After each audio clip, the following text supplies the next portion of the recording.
Good afternoon, everyone. My name is Helen Sader, and I will be giving this lecture. I think it's your first lecture on the Epic of Gilgamesh.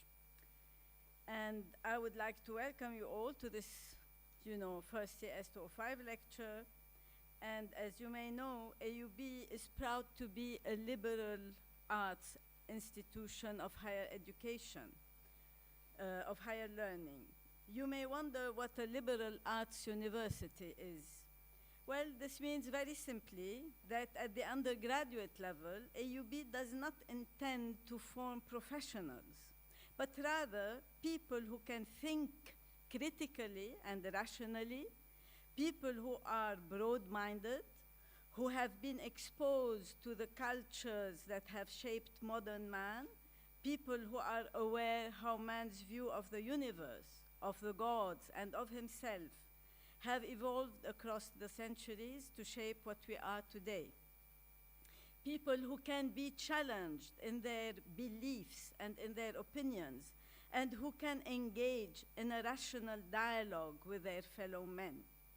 And at the heart of this liberal arts education is the Civilization Studies program.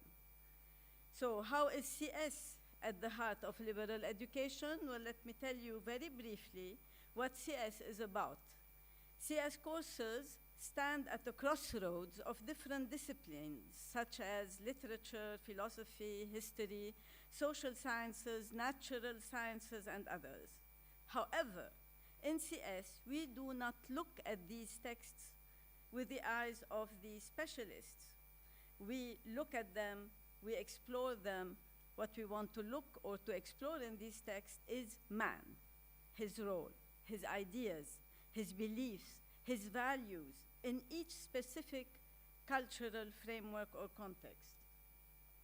So CS courses consist exclusively of texts representative of Eastern and Western culture that were shaped on the shores of the Mediterranean Sea from early antiquity or early history to modern times. While reading the texts, we shall try to understand the point of view of the text itself. The best approach to do this is to explore the basic notions or concepts found in the text, like, for example, what is happiness, what is justice, what is good, what is evil, what is friendship, what is love, what is death. So these are the concepts and the notions that we are going to be exploring in these, CS texts. But these notions and these concepts are not always bluntly expressed. That is, you will not find in your Gilgamesh epic, friendship is double point and the definition. No, they are hinted at in an indirect way by symbols. And if we want to understand the message of these texts properly, we have to read the symbols, to analyze and to interpret them. This is the main purpose of the CS lecture. So the lecture intends to help you understand the text by pointing out to you the main issues that you can further discuss in your class and in your discussion sessions. But of course, if you want to have interesting discussions and express an opinion or an informed opinion, you have to have read the assigned text. So I hope that you will all be ready to the class discussion after having read the text assigned to you. Now, what is the appropriate way to analyze the text? So this is meant to help you, to give you some guidance on how to approach these CS texts that you are reading. Since the CS approach is mainly concerned with man, the most useful way is to analyze the three basic relationships of man in the world. The first is the relation of man with himself. How does man come to terms with himself, with his human condition?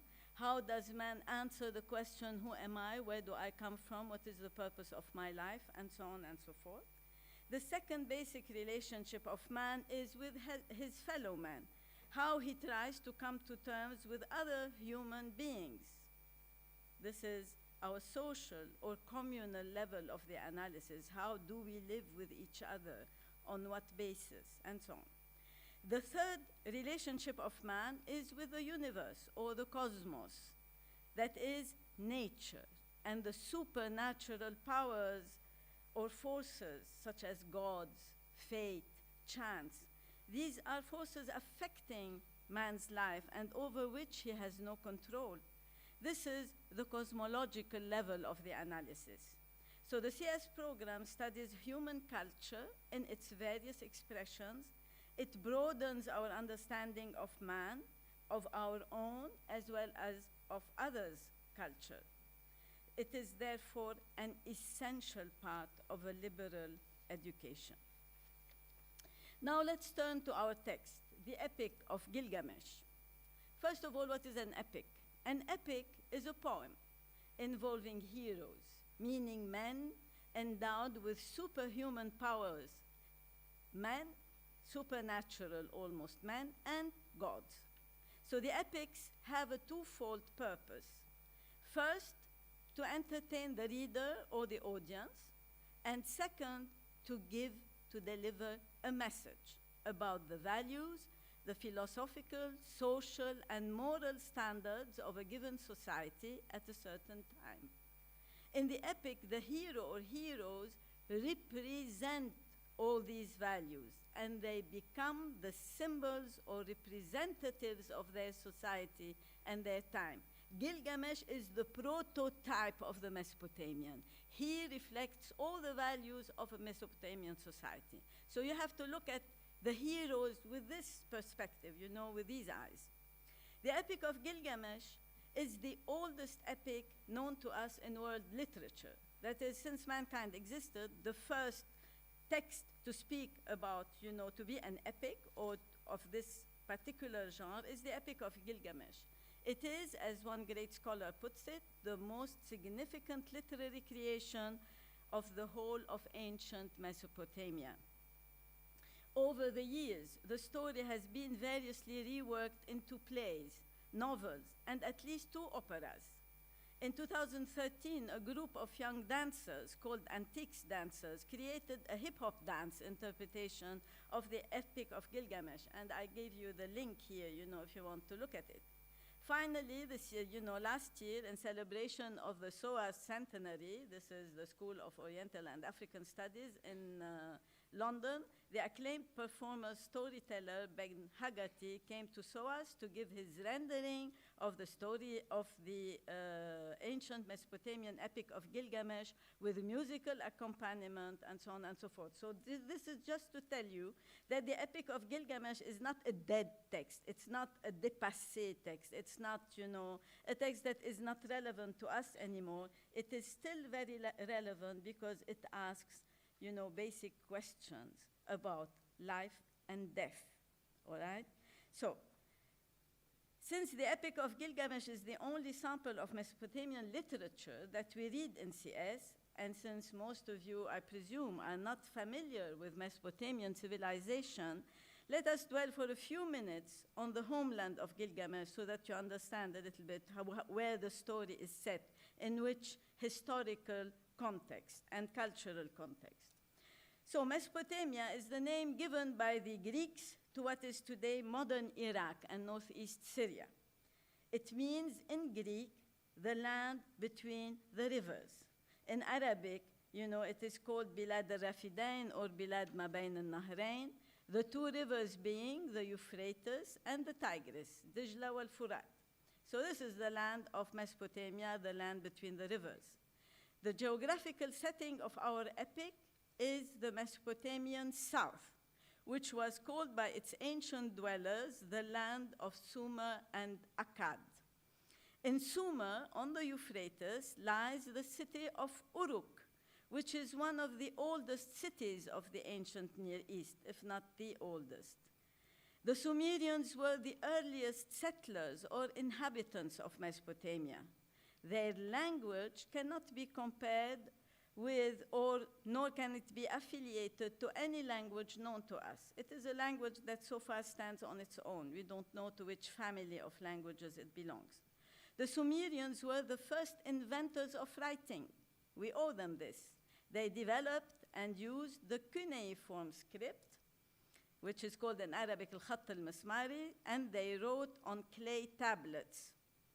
They were predominantly urban people. They lived in cities, and this is important for the story of Gilgamesh, as you will see later on. They lived in big fortified cities, and their land was divided into small kingdoms. Together with the Sumerians lived another population group called the Akkadians, after the name of their city, Akkad.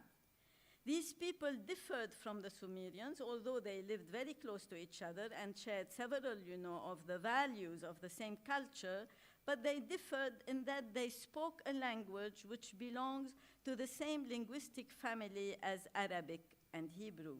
This linguistic family is conventionally called Semitic.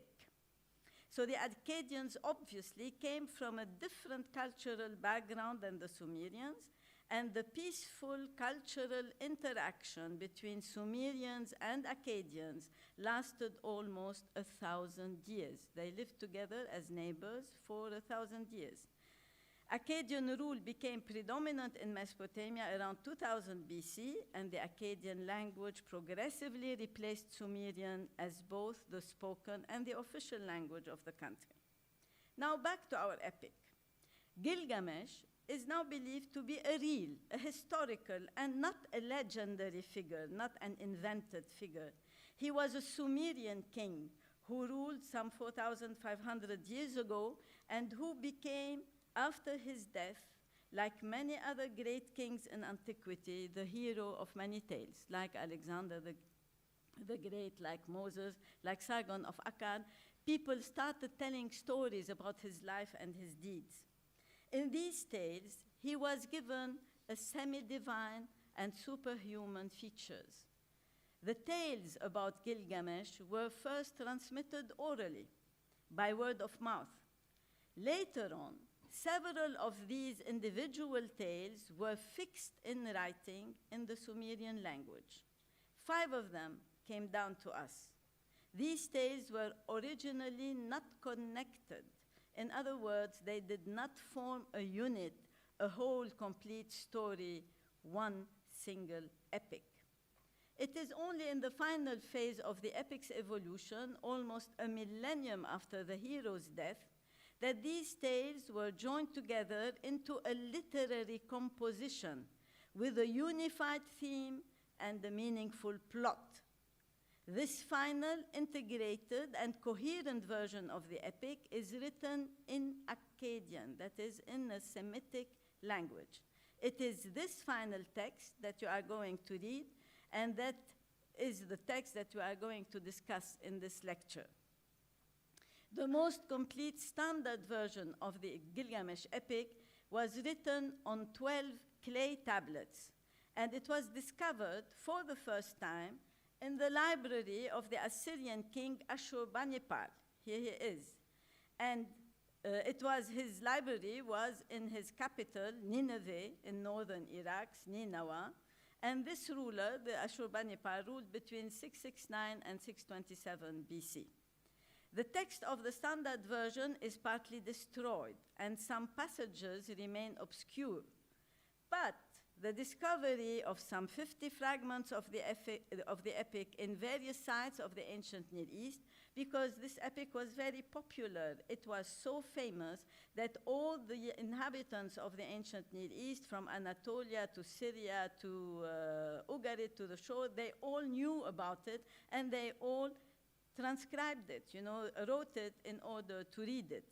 So the discovery of some fragments of this epic in various sites of the ancient Near East enabled scholars to fill some of these gaps and to improve our understanding of the text. So now to the story, all right, the entertaining part of the epic. The final Akkadian version of the epic appears to have been more interested in the message its author saw in Gilgamesh's life rather than in Gilgamesh himself. This message is concerned with people's attitudes towards life and death. The story begins by introducing the hero to us. Wild bull of Lugal Banda, Gilgamesh, the perfect in strength, suckling of the august wild cow, the goddess Ninsun. Gilgamesh was his name from the day he was born, 2/3 of him God and 1/3 human. So, from his mother, the goddess Ninsun, he inherited beauty and restlessness. From his human father, Lugalbanda, he inherited what we all inherit, mortality. In the epic, Gilgamesh is characterized by tremendous vigor and energy and strength. He harasses the young men and the young girls of Uruk and takes them away from their families. No son is left with his father, for Gilgamesh takes them all, even the children. Yet the king should be a shepherd to his people. His lust leaves no virgin to her lover, neither the warrior's daughter nor the wife of the noble. The situation was bad. So the people of Uruk were not happy at all with this oppressive situation. They complained, who is above Gilgamesh, above all the kings? The gods. So they complained to the gods. The gods perceived with remarkable insight that it was Gilgamesh's superior energy and strength which set him apart and made him feel lonely. Nobody could match him. Nobody could be a counterpart of him, somebody who can go and be as strong and as energetical as he is. So he needed a friend, someone who measured up to him. So the gods understood this, so they created a counterpart to Gilgamesh, that is somebody who is as beautiful, as strong, as, energetic as Gilgamesh. And this man was called Enkidu. The gods cried to Aruru. This is Aruru, the mother goddess, who helps, creating mankind, the goddess of creation. You made him, O Aruru, now create his equal. Let it be as his own reflection, his second self, stormy heart for stormy heart. So exactly a replica, if you want, of Gilgamesh, a sosie of Gilgamesh. Enkidu was born in the steppe, not in the city, in the steppe. And the steppe is the wild area around the city of Uruk. He represents man in the state of nature. He lives with and like the wild animals of the steppe. One day, a trapper sees him, destroying the trap set to catch the wild animals. He makes his way to Uruk, appeals to Gilgamesh, and asks for a woman from the city, a so-called harlot, to go with him to try and seduce Enkidu to stop him from doing what he was doing. His request was granted, and for a whole week, Enkidu enjoyed himself with Shamkhat, the harlot. This was her name. She was called Shamkhat. When he wanted to go back to his animal companions after the experience he had with a woman, the animals shy away from him.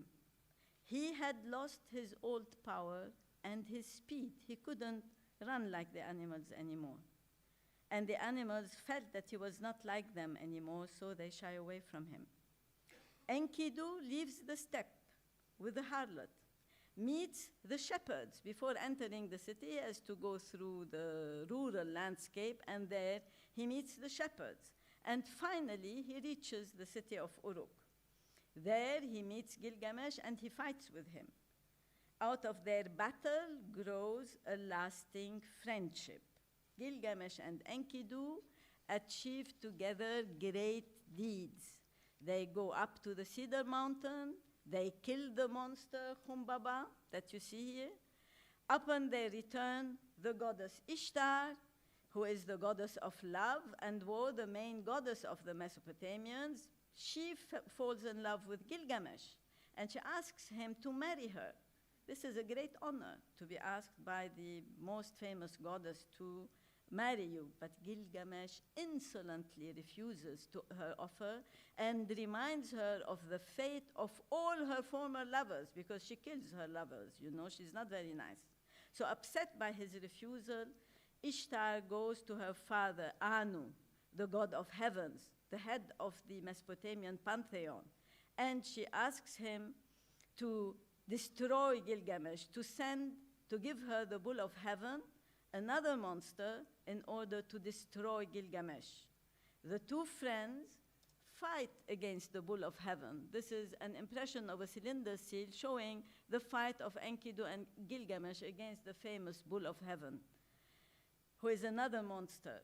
So beside themselves with success, they succeed, in killing this monster, and being, drunken with success, the two friends defy and insult the gods.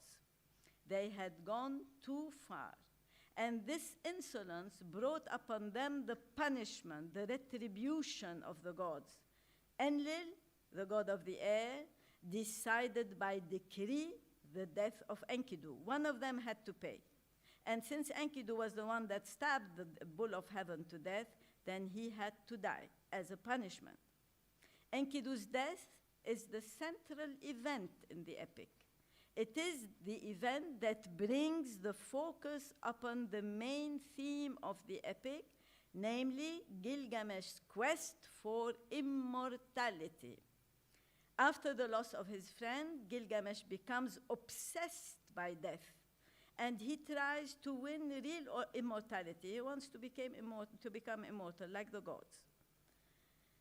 In his quest for everlasting life, he goes to meet Utnapishtim, the Mesopotamian counterpart of biblical Nuh, the only person who survived the flood, Tufan, and the only man who was granted immortality by the gods. So he goes there to ask him, how did you gain immortality? So that he learns from him how to become immortal. Gilgamesh goes on, and after many hardships, finds Utnapishtim. Utnapishtim gives him 2 chances to win immortality, and twice Gilgamesh fails because of his human weakness and negligence. After this failure, Gilgamesh goes back to Uruk, convinced that the only immortality man can seek is in achievement. The events I just described to you, these extraordinary adventures, the suspense accompanying Gilgamesh's quest, are the entertaining part of the epic. However, entertainment was not its only purpose. The epic conveyed a message to the audience, to the readers. It explored some basic questions, such as, what is it to be a man? How should we become to terms with our human condition, with our fate, with the fact that eventually we will all die someday? What is the meaning of life then? Why is life worth living? And how should we live it, knowing that death is inescapable? The epic does not only ask these questions and others, but it also tries to give some answers to the reader. So let's first try and see how the epic views man. What is it to be a man for the Mesopotamian?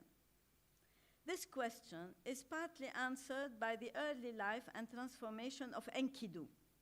As you have already pointed out, Enkidu is pictured as living with and like wild animals, ignorant of man's ways, ignorant of civilization. Before he could become civilized, he needed to be humanized. He needed to realize that he was a human being and not an animal like the other animals. In the state of nature, animal-like, he was not a man in the eyes of the Mesopotamian author. The process of his humanization is very clearly described. It starts when he meets the harlot, the woman brought by the trapper. What happens when he meets her and spends with her a whole week? That is, it is his first encounter with another human being. So what happens? His body was bound as though with a cord. His knees gave way when he started to run. His swiftness was gone. Enkidu was grown weak, for wisdom was in him, and the thoughts of a man were in his heart. So this means that his contact with the woman broadened his understanding, awakened his intelligence. What he acquired from intercourse with the harlot was the intellectual potential, the power or capacity to adopt human ways and to desire human companionship. So it is through contact with another human being that he is humanized. Now that his intelligence is awakened through this contact, he can become a man, meaning a human being desiring to live with other human beings in a civilized world. His animal-like aspect, his hairy, body, has disappeared, and the harlot tells him, "You are wise, Enkidu, and now you have become like a god." So for the Mesopotamians, man is neither an animal like Enkidu in the steppe, nor is he a god. He is godlike, meaning endowed with intelligence, with knowledge, and capable of civilization. So when Enkidu meets the shepherds, he is capable of imitating them, of learning their ways, and it is only then that the process of his humanization is accomplished. And I quote from your text, "Then the woman said, 'Enkidu, eat bread, it is the stuff of life. Drink wine, it is the custom of the land.' So he ate till he was full and drank strong wine, 7 goblets. He became merry, his heart exulted, and his face shone. He rubbed down the matted hair of his body and anointed himself with oil. Enkidu had become a man." End of quote. Something magical and decisive had happened. Enkidu has made his choice. From then on, he belonged to the human race. So to be a man in the eyes of the Mesopotamians starts by desiring human companionship and by knowing and adopting civilization. But this is only part of the answer to the question, what is it to be a man? The epic goes further and deeper in its exploration of man's identity, and the answer is given at the very end of the epic by Gilgamesh himself. What Gilgamesh, the great hero and king of Uruk, has learned from his failure in his quest for immortality is very simply the awareness that he, like me, like you, like us all, is mortal. Man is mortal. This is the human condition. This is what it is to be a man, to be finite mortal. The awareness of death, that death is man's lot, man's share, man's sad condition, is formulated here in this epic for the first time in human history. So to be a man is first and foremost to be finite, to be mortal. Man is neither an animal like Enkidu in the steppe, nor a god like Utnapishtim who had gained everlasting life. Man is like Gilgamesh, an intelligent, civilized person, capable of great achievements, desirous of gaining knowledge, but whose destiny is ultimately to die. This leads us to another question posed by the Epic of Gilgamesh. How should we react to this inescapable fate, to death? Huh? Man's attitude towards death is the major theme of the epic. And the various attitudes or reactions that humans tend to adopt are exemplified in the epic by a single figure, that of Gilgamesh. In the beginning, when you read the epic, you will see that in the beginning, the young and restless king of Uruk had only one concern: to achieve great deeds that no one before him had ever accomplished, and thus leave an enduring name. This is what he tells Enkidu, who is reluctant. He's a little bit afraid to go and kill Khumbaba, the monster, the personification of evil.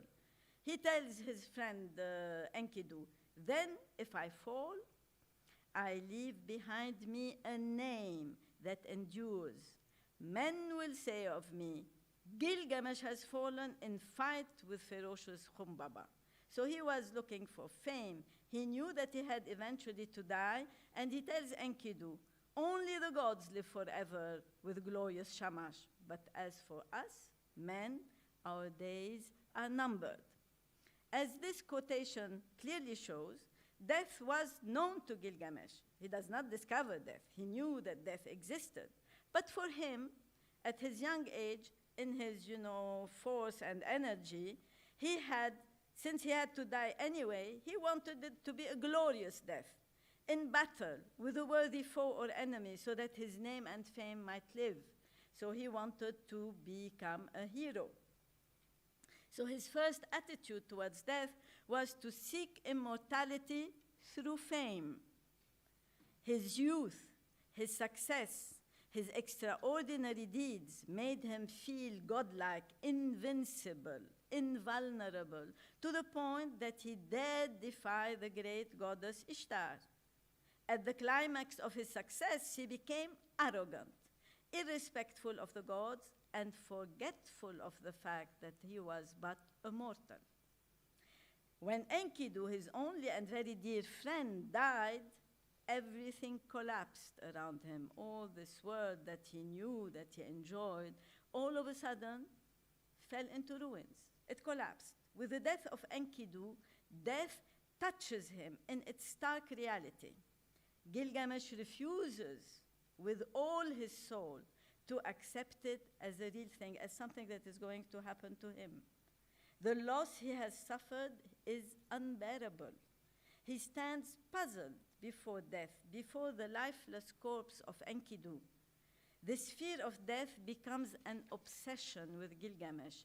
The thought that he, Gilgamesh, the great, beautiful king, must die haunted him day and night and left him no peace. With the awareness that eventually he himself will die, all his previous values collapsed. Enduring name, immortal fame suddenly meant nothing to him anymore. Real, physical immortality, an impossible goal, was the only thing Gilgamesh now wanted. He had heard about an ancestor of his, this Utnapishtim, who had gained eternal life. He decided to go to him to learn the secret of immortality. The story of the flood told by Utnapishtim, that you will read in class also, shows that the case of Utnapishtim was unique and could never happen again. Utnapishtim is aware of that, but he wants to prove to Gilgamesh the futility and the impossibility of his quest. He challenges him. He said, okay, you want to become immortal? Can you stay awake for a whole week? Well, but understandably enough, Gilgamesh fails. His failure proves how utterly impossible is his hope for energy strong enough to overcome death. When the snake snatches the plant of rejuvenation that Utnapishtim gave him to keep him young and beautiful and strong, well, when he goes swimming, there's a snake that snatches the plant of rejuvenation, the plant which can make Gilgamesh young again. So he loses his last hope for immortality. The second failure, too, was due to his basic human weakness, a moment of carelessness. In other words, his quest for actual immortality defied and challenged human nature itself, the very condition of being human, mortal, and finite. You cannot challenge your condition. This is a human condition. You are mortal, we are mortals, we have to die. For the first time, as he fails twice in his undertaking, Gilgamesh is completely deprived of any heroic stature or dimension. Only then does he come back to his senses. Only then does he see himself as a pitiful being, and he weeps, he cries. The panic, the fear of death leaves him, and this brings his quest for immortality to an end. It has come to nothing. He has to admit final and utter defeat. You cannot defeat death. Death always defeats you. So the mood in which he meets this final defeat is new and different from what he has been capable of before. It is a mood of resignation, an awareness of the irony of his fate, not one of terror and despair. he has found the peace he was looking for by having the courage to face and to accept reality, i.e., the fact that he is immortal. The outcome of Gilgamesh's quest is the understanding of his human condition. He acquired wisdom, and this aspect is praised in the epic more than the heroic deeds and the quest for immortality. The Epic of Gilgamesh ends by presenting a third attitude towards death. Man has to die, but what he achieves during his lifetime survives him. In other words, Gilgamesh now knows that the only immortality he can seek is in achievement. And Gilgamesh's lasting achievement is what you see on this slide. It is the walls of Uruk, huge walls, massive walls with which that he built to surround and protect his city, Uruk. And this is the lasting achievement of Gilgamesh, and his deeds are what we remember today, and this is what made him a great man, a great hero, whose story we still read today. So, while exploring man's attitude towards death, the author of the epic makes a statement about how one ought to live one's life, knowing that death is inescapable. All right, we have to die, but now in the meantime we are living. How do we have to live? What meaning does our life have? All right, this is a good question.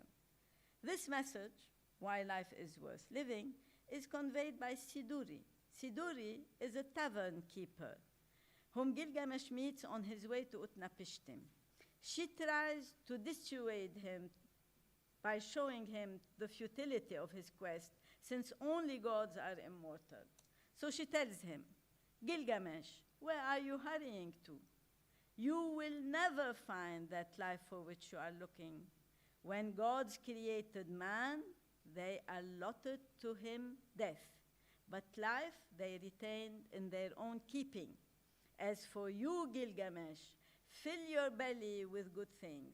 Day and night, night and day, dance and be merry, feast and rejoice. Let your clothes be fresh, bathe yourself in water, cherish the little child that holds your hand, and make your wife happy in your embrace. For this too is the lot of man.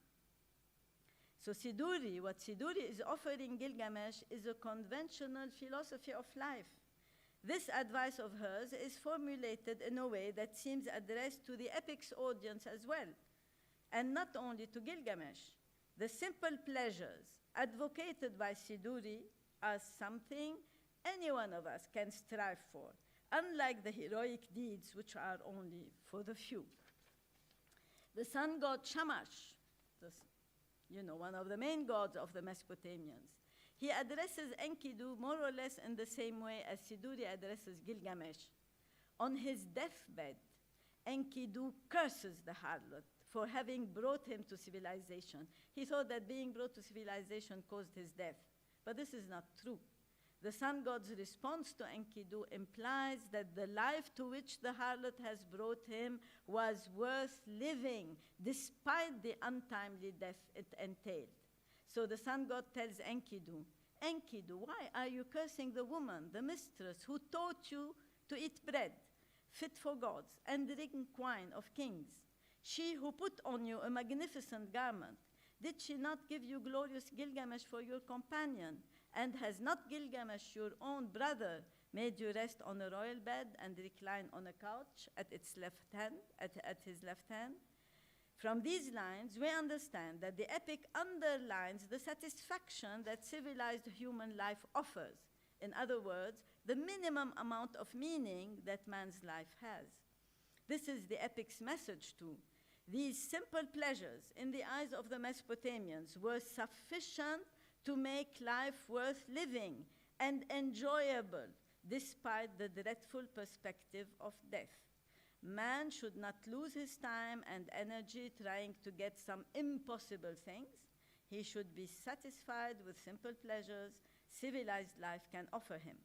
These passages that we just mentioned were often described as hedonistic, and hedonism means to seek pleasure and avoid pain. Don't think about death. Live your life, enjoy it, and then, pain will come later. The Epic of Gilgamesh shows us how man understood and explained his relations with the supernatural powers, which affected his life and destiny. As we can gather from the text, the Mesopotamians believed in a great number of gods and monsters, some of whom you meet in the epic, like Anu, the god of heavens, like Enlil, the god of the air, Enki, Ea, the god of wisdom and the sweet underground waters, Ishtar, the goddess of love and war, the sun god Shamash, the god of justice, Humbaba, and the bull of heaven. All these gods were believed to look and act like humans, but they were more powerful, and first and foremost, they were immortal. They interfered in man's life either by helping or by punishing him, and often by dictating their will. Moreover, their behavior and their reactions were unpredictable. Their decisions and decrees were often arbitrary and unfair. Thus, the general atmosphere we can gather from the Epic of Gilgamesh is one of insecurity, instability, pessimism. From the story of the flood, we learn that man was created by the gods to be their servant, their slave. In this slave-master relationship, there is no confidence, there is no reliability, no peace, no clear rule between man and the gods. Like all ancient peoples, Sumerians and Akkadians could not conceive that death was really the end. They believed in a life after death, in a place where man's spirit, or etemu, this is how they called it, survives. Enkidu has a vision of the underworld, that is the world where all the dead people go, in a dream before he dies, and he describes it to us. There is the house whose people sit in darkness. Dust is their food, clay is their meat. They are clothed like birds with wings for covering. They see no light, they sit in darkness. The gloomy and depressive view of the netherworld, they have no paradise, haram, also called house of darkness, house of dust, land of no return. The view of life after death described by Enkidu deprives man from hope in something better than his earthly life and adds to his pessimism and despair. Mesopotamian man dreaded death because he viewed the underworld as a place where all earthly pleasures are absent. No nice water, no anointment with oil, no bread, no drink, no wine. Confronted with such a dreadful perspective, what a poor consolation were Siduri's words, and how understandable was Gilgamesh's rebellion against his fate. Thank you for listening.